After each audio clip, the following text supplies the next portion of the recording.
Well, welcome all of you. We're happy you're here. We're happy to have today's program. And to take it from here, I'd like to present to you the literary director from the Seattle Repertory Theater, Kristin Leahey. Kristin?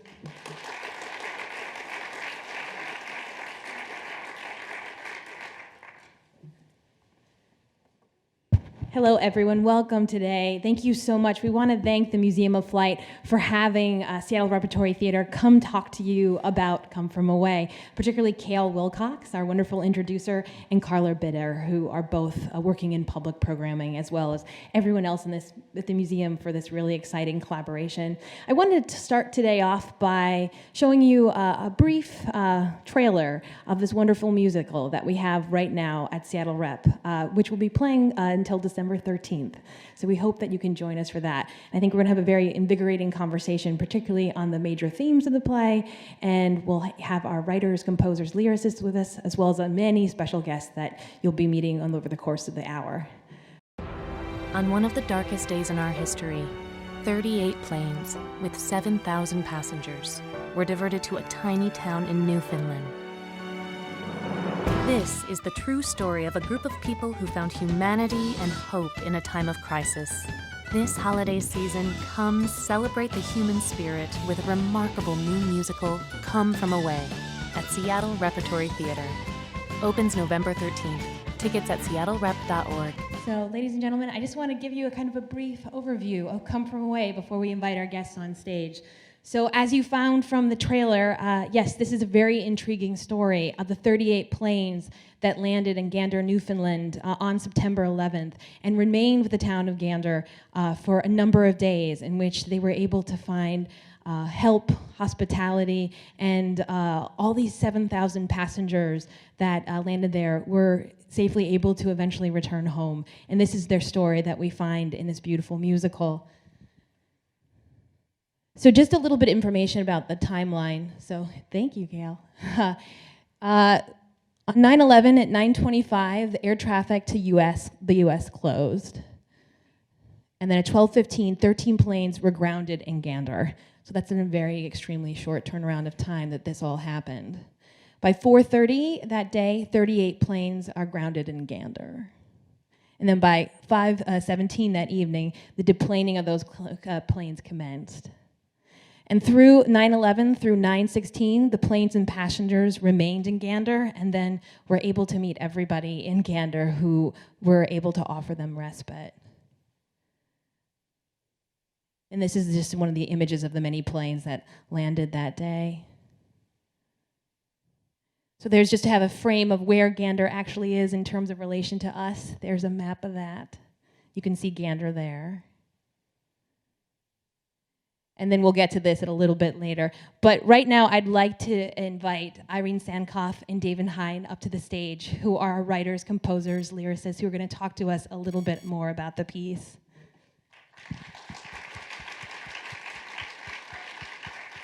guys want to... Yeah, get comfortable there. You guys hear? Is it mic on? Is it working? Oh, there we go. Yep. Hello. Oh, there we are. I'll give you guys some water, too. Irene? Can you both talk a little bit about the genesis of the piece?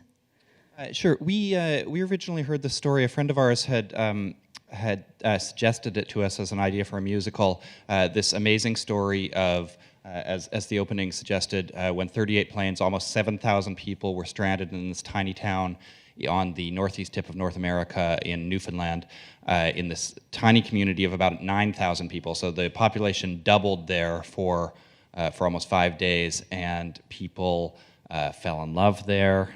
They changed their lives. They made friends for a lifetime, and then returned there on the 10th anniversary to commemorate what had happened.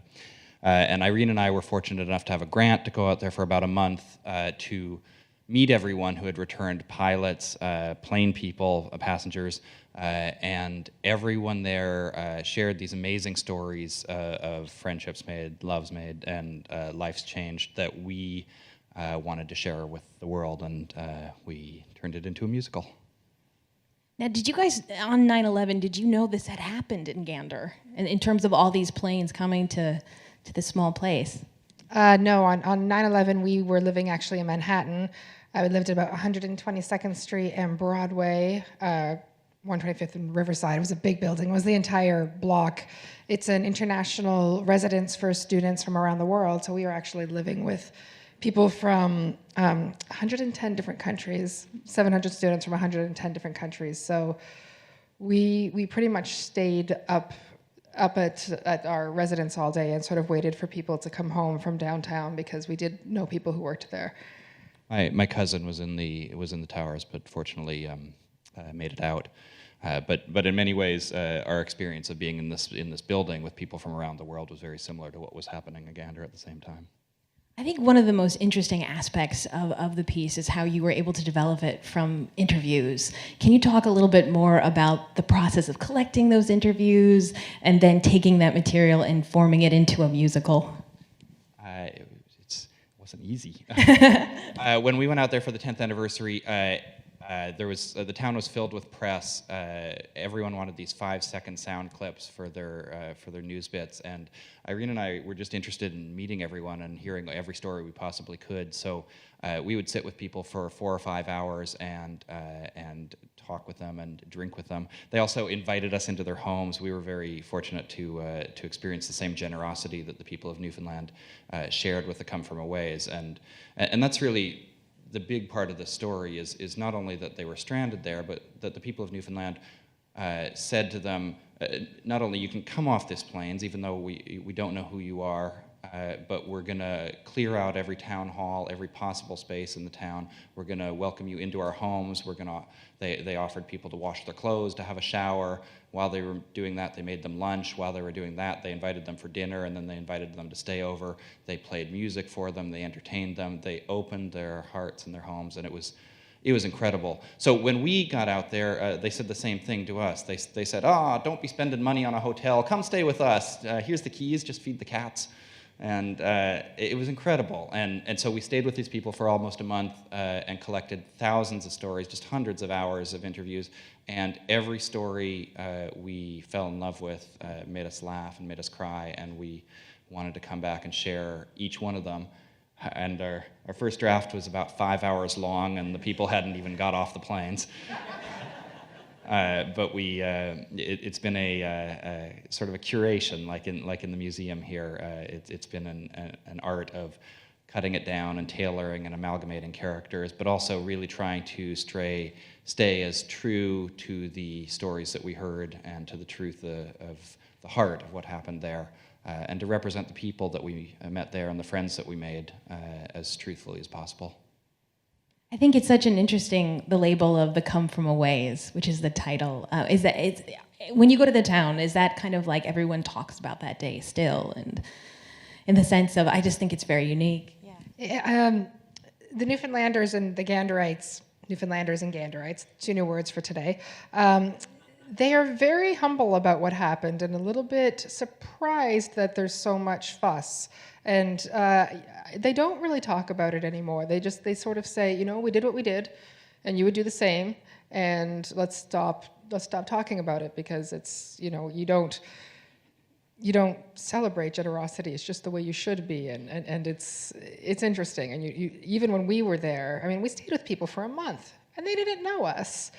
And we would try to buy them dinner, but they just, it was almost like an affront. Like they would say, no, you can't do that. So we had to be sneaky about it. Like we had to, because really, we stayed in their house and they fed us for a month, and they didn't know us. So yeah, we did what we could.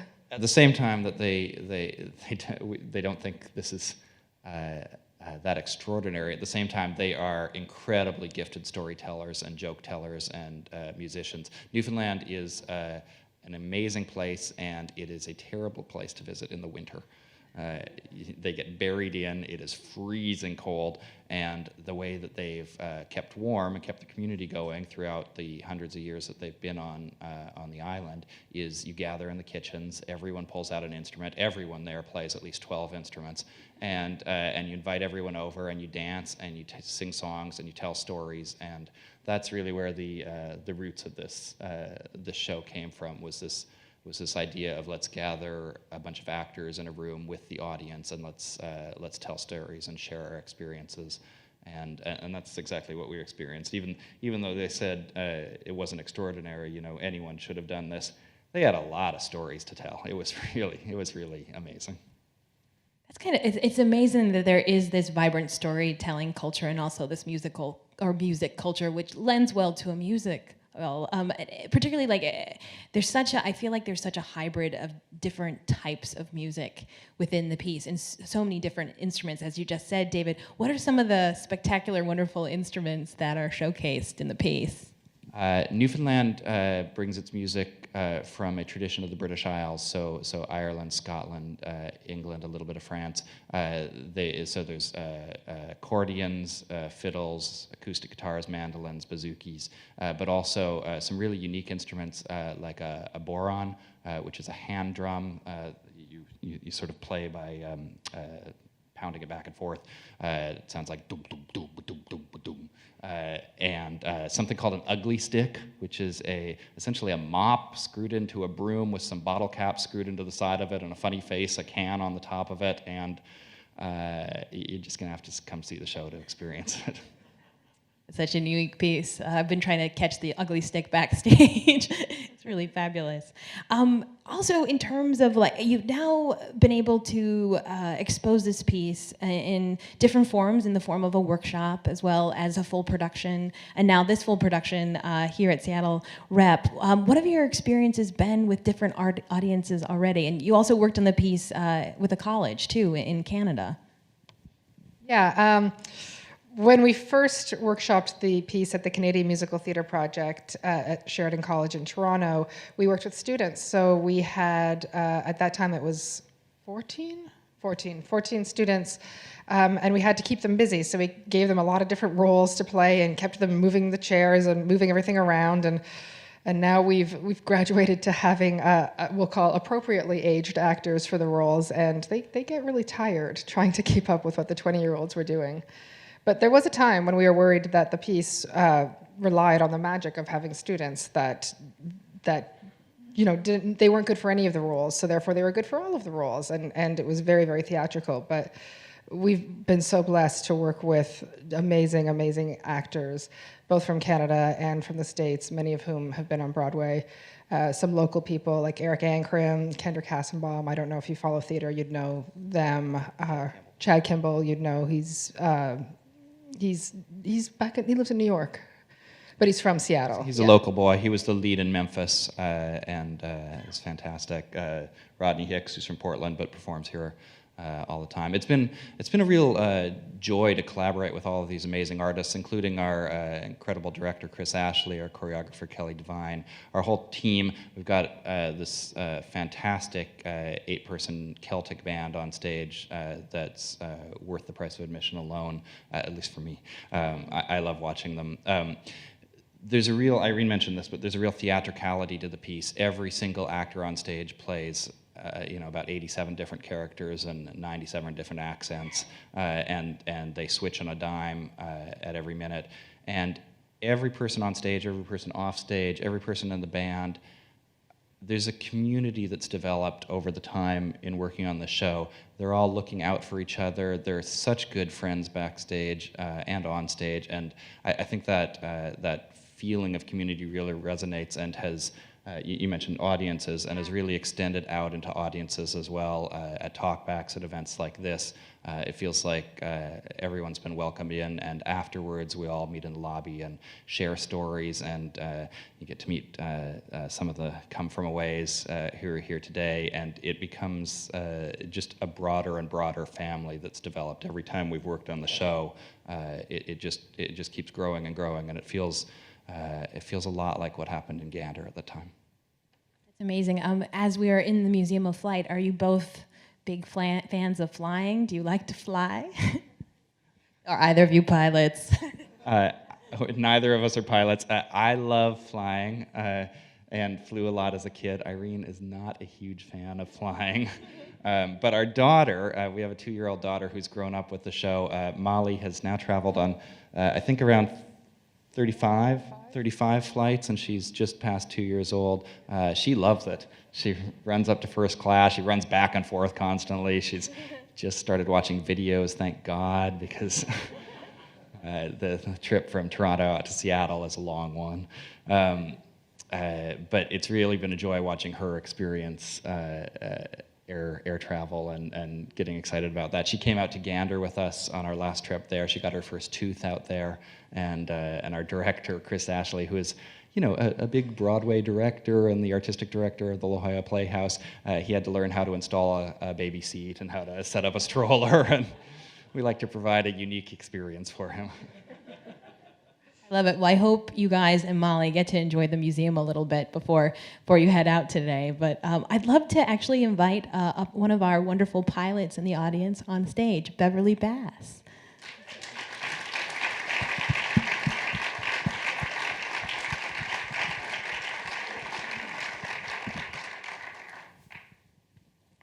Beverly, you want to move down? Do you want to move one seat down? I'm gonna come. He told me to sit over here. It's okay. I think it's totally okay. We're very honored to have Beverly Bass with us. She was the first female captain of American Airlines, as well as the founder of the International Society of Women Airline Pilots, which we're going to be speaking about today. And Beverly, your story was so inspiring to us at the Seattle Rep. We were like, we need to make a partnership with the Museum of Flight, and perhaps we can have Beverly come and speak to us. So thank you for being with us today. Beverly, I wanted to ask you a couple of questions about your journey as a pilot. So when did you decide you wanted to be a pilot? Well, the first thing I want to say is I'm totally out of my comfort zone. I do not like to be on stage with bright lights, so I will give it my best shot, and I apologize for my voice if it shakes. You're doing great already, thank you. Actually, I decided at a very young age that I wanted to be a pilot, and I can't even tell you why, because I don't come from an aviation family. My father actually drove PT boats in the Navy, which is the exact opposite of flying airplanes. But I was obsessed with airplanes. I wanted to go to the airport every day. I wanted to watch them take off and land, and so it began very early. So interesting. And what kind of training did you do initially within your career to become a pilot? Well, of course, as most of you know who are pilots, when you start, certainly back then, women could not get into the military as pilots. So we start, of course, in smaller airplanes at the local airport and just try to work your way up to the bigger airplanes. But back then, not a whole lot was available to women pilots. My daughter is an aspiring airline pilot today, and the options that are available for her are quite different than what I had. So interesting. When you guys see the show, you'll see that moments of some of the prejudice and sexism that you encountered as a female pilot. Can you talk a little bit about how you overcame that so successfully? Well, it certainly did exist back then, more so than today, because every cockpit that I walked into with the airline, they had never flown with a female pilot before. And of course, that is not true today because women are flying the regional jets and we have many more women airline pilots. But in the beginning, we were oddities, we were novelties. People stared at us walking through the airport, which I know still happens somewhat today, but they really stared at us back then. They didn't know really what we were. And going through training, in the beginning, we were very much like fish in a fishbowl. Everybody knew every mistake we made. They knew every single thing we did in training. And of course, that wasn't true with the guys. But the acceptance later on was certainly much better. And I know, speaking for myself, they truly respected me. And in my 37 years of flying, I only have one or two stories of guys who were less than kind to me. That's so interesting. Particularly if we want to jump forward and think about on that day on 9/11 flying, how did you stay calm in that situation? Oh boy, I don't think I even thought about staying calm because everything was the unknown. None of us had ever trained for this. We couldn't practice it. It was the unknown for all of us. And, we didn't know what was going to happen next. We couldn't plan. We couldn't do anything. And I I honestly feel like I did, remain pretty calm throughout the whole thing.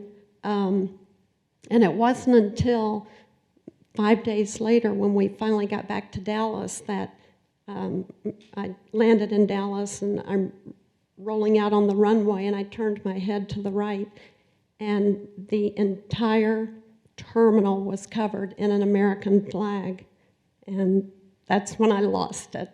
That's when the tears finally came, but really not up until that time.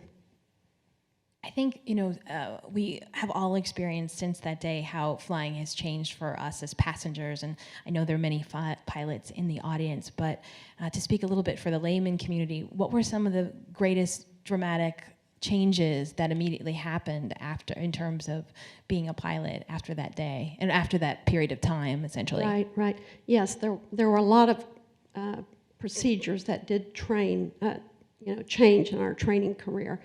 And a lot of them were for the flight attendants because, quite frankly, they're the ones that have to deal with the passengers, certainly before they get to us in the cockpit.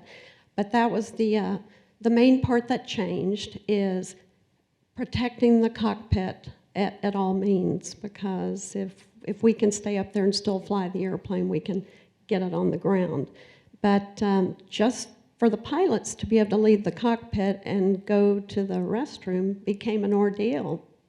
We, up until that time, we didn't have to have a flight attendant in the cockpit with us, but after 9/11, we had to call back and make sure a flight attendant could come up, so we would always have 2 people in the cockpit, and then they had to put the food carts in the aisles to keep the passengers from coming forward, so kind of created a barrier just for us to go to the lavatory. So needless to say, we made fewer trips to the lab after 9/11. And when you're flying a 14-hour international flight to Tokyo, that's challenging. How frequently were you flying at the height of your career, and then how frequently do you fly now? Well, the good thing is with seniority, you end up actually flying a little less. So the last 10 years of my career, I retired in 2008. I flew about 9 days a month, 3 trips to Tokyo and back. I mostly flew Asia, Europe, and South America. So the more senior you become, the fewer trips you fly usually. That's amazing. I think that must have been wonderful to be able to visit all those different countries as well, and that must be a part of that experience of being a pilot, too. Oh, it is. It's great. You did ask me if I'm flying today. Actually, I haven't flown for almost 7 years, and now my daughter is flying, so I'm kind of getting back into it, and I didn't expect to do that, but I had the opportunity to fly a Citation jet the other day, and I realized that I still miss it, so I think I'm looking for some part-time work. Beverly will be around afterwards to take that. That's amazing, and congratulations to you and your daughter, too. That's so wonderful that she's following in your footsteps. I'd love to come back to you and talk a little bit more about the ISA, and the Plus 21, but I'd like to invite Matt Giles as well as Chelsea LeValley to perform a song from Come From Away that was inspired by Beverly.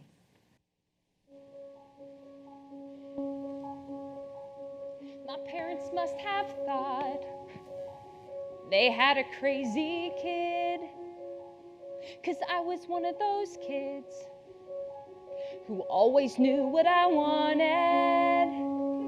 They took me down to the airport to see all the planes depart, and watching them fly, something inside of me was starting. I was 8 when I told them that I'd be a pilot. But I was too young and too short, and there were no female captains, and my dad said, be patient. He said, just see what happens. So I went off to college, I got my license and ratings, and I waited, and I finally took that first lesson. And after I landed, came down from the sky, I told my father I'd fly for the rest of my life. Then I got my first job, flying for a mortician, in a tiny Bonanza, just a corpse and me. $5 an hour for flying dead bodies. I had to climb over their faces just to get to my seat. Then suddenly the wheels The ground is falling backwards.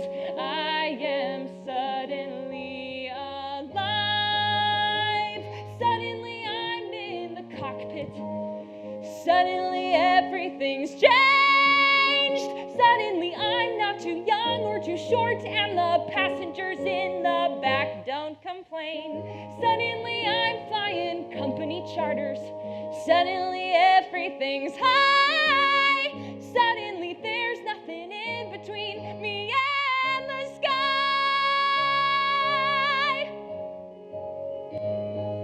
American Airlines had the prettiest planes, so I applied as a flight engineer. But the World War II pilots, they all complained. They said girls shouldn't be in the cockpit. Hey lady, hey baby, hey, why don't you grab us a drink? And the flight attendants weren't my friends back then, and they said, are you better than us, do you think? But I kept getting hired, and the World War II crew, they retired, and the girls all thought much higher of me. 1986, the first female American captain in history. Suddenly I'm in the cockpit.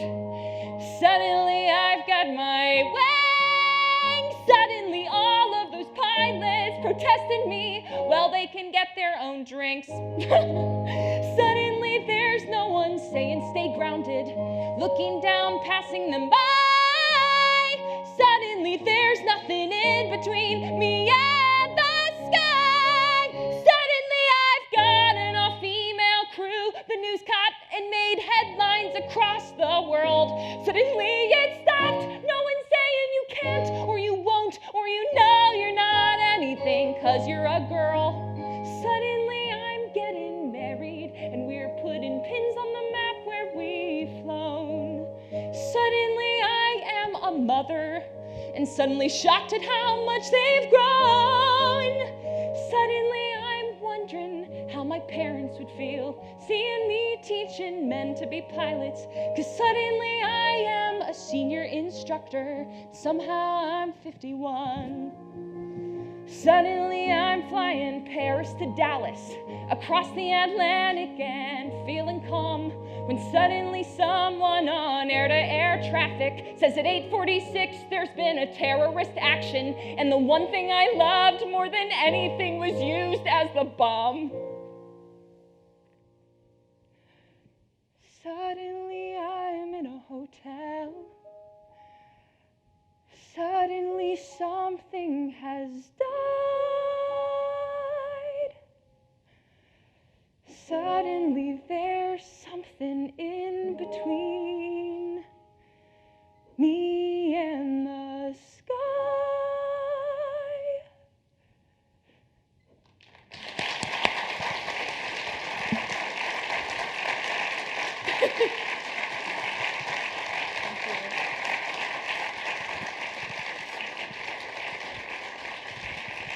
Chelsea and Matt, thank you so much. I wanted to share with you all some information about American female commercial pilots. Let's see. Should be coming up. No, there we go. So, when was the first woman airline pilot hired? I actually asked all of you in the crowd this.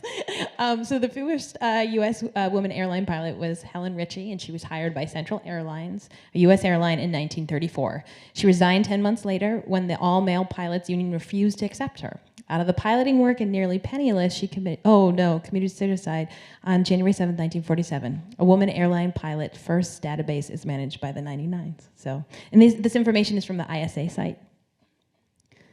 How many women airline pilots are there currently? This number is constantly changing and thankfully growing. Current estimates are approximate. 4,000 women airline pilots worldwide, the majority of the United States. There are about 130,000 airline pilots worldwide. And how many women airline pilots are captains, like Beverly Bass? With growing airlines, downsizing airlines, upstarts, and bankruptcies, we can only speculate that the number is around 450 women airline captains worldwide. So that's a little bit about that. Beverly, can you talk to us a little bit about the ISA and certainly why it was formed? Well, first of all, ISA stands for International Society of Women Airline Pilots, and we didn't use the entire acronym because we would have been ISWAPs, and we didn't think that sounded so great. So it became ISA, which is actually an airline term, meaning International Standard Atmosphere, so it was condensed. But in 1977, there were only 2 women airline pilots in New York City, if you can imagine that at the time, and I was one, with American, of course, and then I met a gal who was with Braniff Airlines at the time, and we actually, the way we met was kind of interesting. To go to the 3 airports in New York, we took the Cary bus, and I was at the bus station one day in uniform, and somebody who worked there came up to me and said, "Oh, there's another female pilot." And of course, I had no idea who it was. And so we exchanged phone numbers, and we contacted each other, and if you can imagine this, we lived in the same apartment building. So we just couldn't imagine it. So we became instant friends. We lunched together all the time. And one day at lunch, I said to her, "Wouldn't it be fun if we could meet the other female pilots?" And we sort of knew what airlines had, 1 or 2. And so we went home, and her family actually had a typewriter. I didn't have one. And we pounded out a letter, sent it to all the chief pilots of the airlines that employed women pilots. And of course, we didn't even know if he would get it to the gals. We had no idea. But as a result of that, we started contacting each other, and we planned our first convention, which was in Las Vegas in 1978. And at that time, there were about 30 women airline pilots in the country, and 21 of us showed up at the first convention.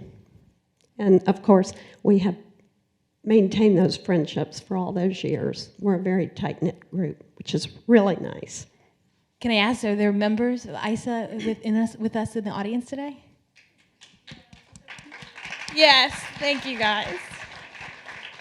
In terms of the mission of the organization, it seems so much about the idea of cultivating a like-minded group and a camaraderie, particularly with oppression, which certainly was, in terms of the fact that I gave about the first airline female pilot too.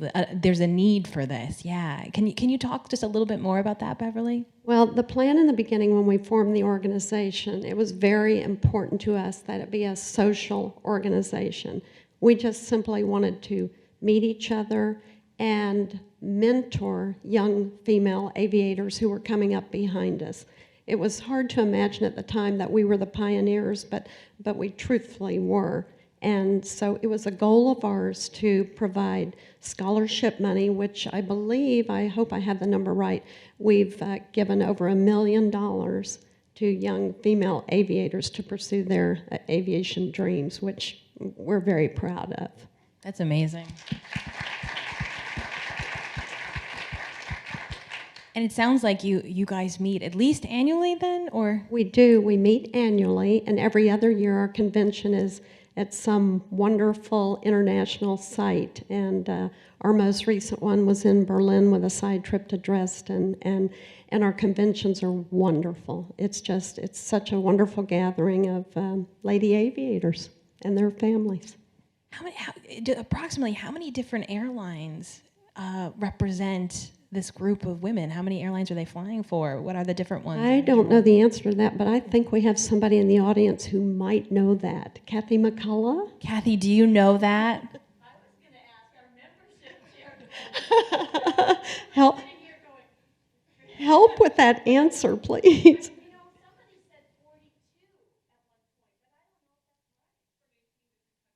18 different countries. Okay, well, those are good numbers. So a lot of airlines from a lot of countries.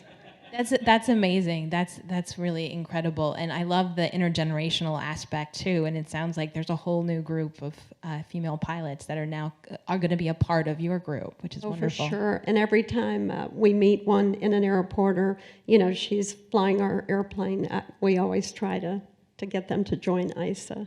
And actually, it's a great thing for them because it's women airline pilots, so you have to be an airline pilot, so it's something they can aspire to be a part of, and they're very proud when they reach that pinnacle. Thank you so much. I'd love to actually invite a couple of the passengers who were there that day in Gander, and it's Nick and Diane Marson. If you guys wouldn't mind coming up.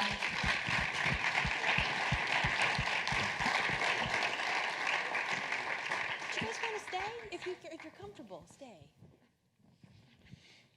I'm going to ask you guys to share some mics, though, if you don't mind. David, can I steal one from you? Thank you. Let me let you guys share this.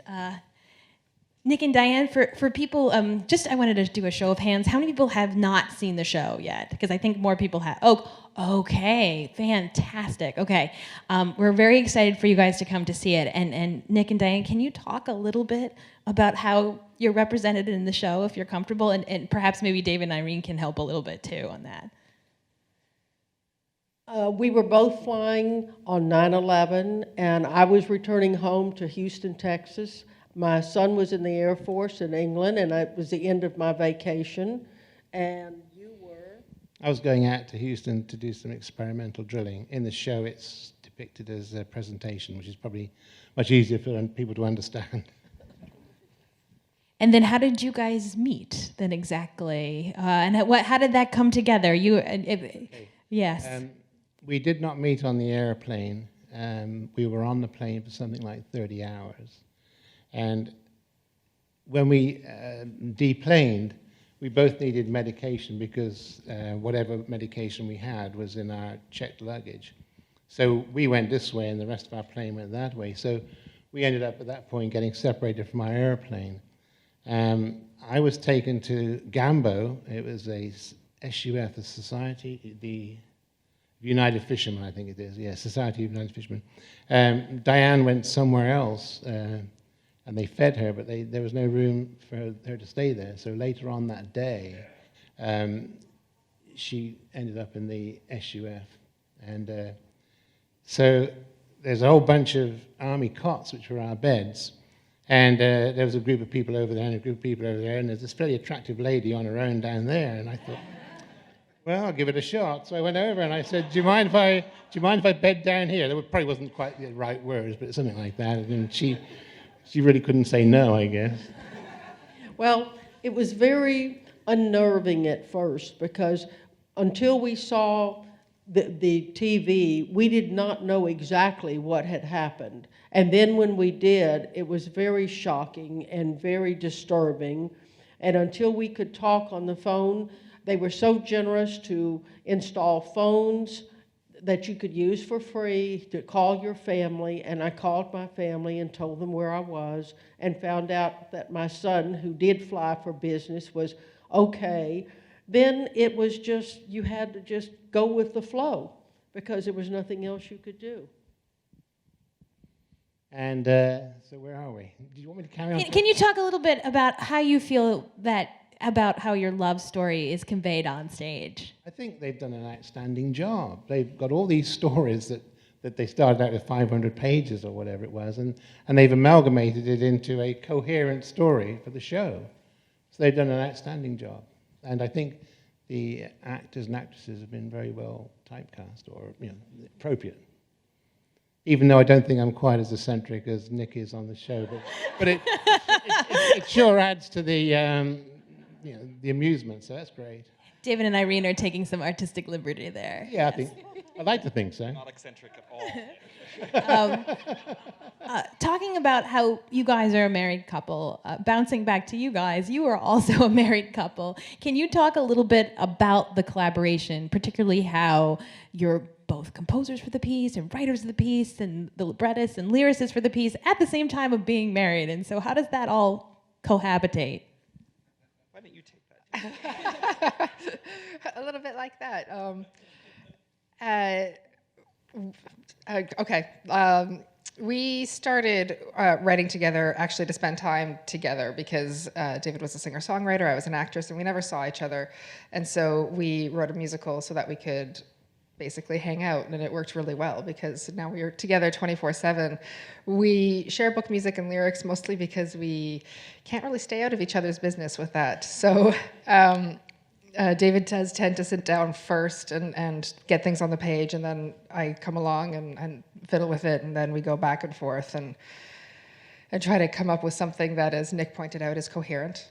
And that's why it's nice to work with your partner, your life partner, because you can say whatever you need to say about the work and still know at the end of the day that, you know, they love you and that you're just trying to, you know, make your child, in this case our play, you know, the best it can be.